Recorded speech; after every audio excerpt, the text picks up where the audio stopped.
Welcome to student dictation. Dictation 5 second में शुरू होगा। स्टार्ट। कॉकरोच जनता पार्टी के संसद मार्च के दौरान हुई हिंसा के मामले की सुनवाई करते हुए सुप्रीम कोर्ट ने जहां पुलिस के अत्यधिक बल प्रयोग की जांच करने की ज़रूरत जताई, वहीं नाबालिग छात्रों और ऐसे अन्य लोगों को राहत देने का भी निर्देश जारी किया जिनकी कोई आपराधिक पृष्ठभूमि न हो। उसने यह जो स्पष्ट किया कि आपराधिक पृष्ठभूमि वालों को किसी तरह की राहत नहीं दी जा सकती। उसकी आवश्यकता इसलिए थी क्योंकि कुछ लोग पुलिस पर हमला करने और सार्वजनिक संपत्ति को नुकसान पहुंचाने वाले तत्वों को भी माफ़ी देने की मांग कर रहे थे। यदि इस आवश्यकता की पूर्ति नहीं होती तो उन तत्वों को बल ही मिलता जो आंदोलन के दौरान अराजकता का सहारा लेने के आदी हो गए हैं। संविधान शांतिपूर्ण धरना प्रदर्शन की अनुमति देता है, न कि अराजक आंदोलन को। सीजेपी के संसद मार्च में हिंसा इसलिए हुई क्योंकि उसके समर्थकों की भीड़ में कुछ ऐसे तत्व भी थे जिन्होंने पुलिस पर पथराव किया और जो बैरिकेडिंग तोड़कर बिना अनुमति संसद भवन की ओर जाने को आमादा थे। इसी कारण पुलिस बल प्रयोग को बाध्य हुई। जैसे पुलिस की आवश्यकता से अधिक सख्ती स्वीकार्य नहीं हो सकती, वैसे ही भीड़ की अराजकता भी। यदि भीड़ अराजकता नहीं दिखाती तो पुलिस को बल प्रयोग की जरूरत ही क्यों पड़ती। यह खतरनाक है कि सीजेपी के लोगों को सुप्रीम कोर्ट का यह निर्देश रास नहीं आया कि आपराधिक अतीत वाले उन तत्वों को राहत नहीं मिलेगी जिन्होंने हिंसा फैलाने के साथ पुलिस पर हमला किया।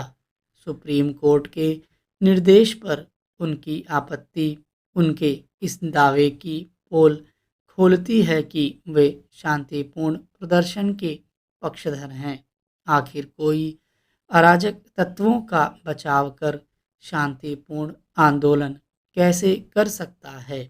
अपने संसद मार्च में हिंसा पर सीजेपी प्रवक्ताओं का कहना था कि उनके समर्थकों में कुछ अराजक तत्व घुस आए थे।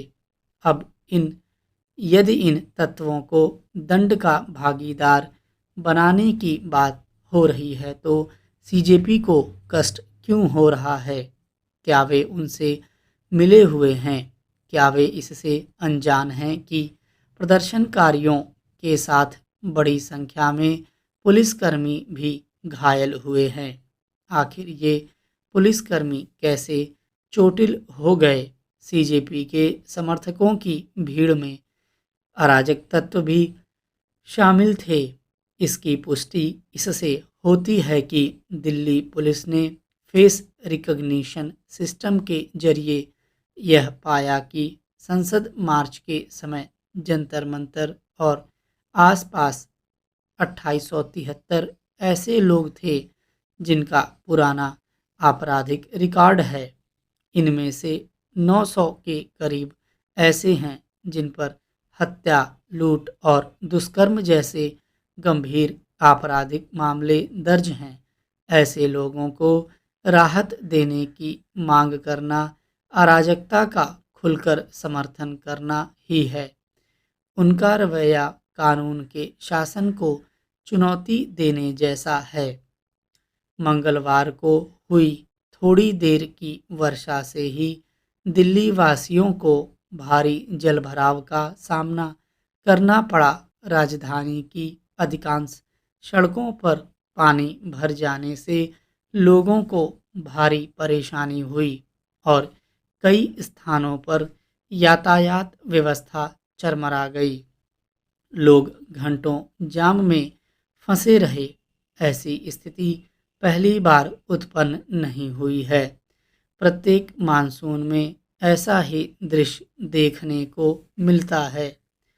इस विषय पर सत्ता पक्ष और विपक्ष के बीच जमकर राजनीति भी होती है। हर वर्ष सरकार जलभराव की समस्या से निपटने के लिए आवश्यक कदम उठाने का दावा करती है, परंतु वर्षा होते ही सारे दावे हवा हो जाते हैं। इस बार भी यही देखने को मिला। इससे स्पष्ट है कि कोई ठोस कदम नहीं उठाया गया है। राजधानी की यह स्थिति अत्यंत चिंताजनक है और इसमें बदलाव के लिए कठोर कदम उठाने की आवश्यकता है। यह सही है कि मिंटो ब्रिज क्षेत्र में जलभराव की समस्या दूर कर ली गई है, जिसे सरकार अपनी बड़ी उपलब्धि के रूप में प्रस्तुत करती है, परंतु इससे पूरी राजधानी की समस्या का समाधान नहीं हो गया है।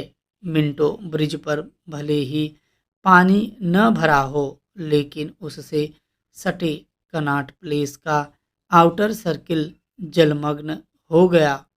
ऐसे में संबंधित विभागों को जलभराव न हो, इसके लिए जरूरी कदम उठाने चाहिए।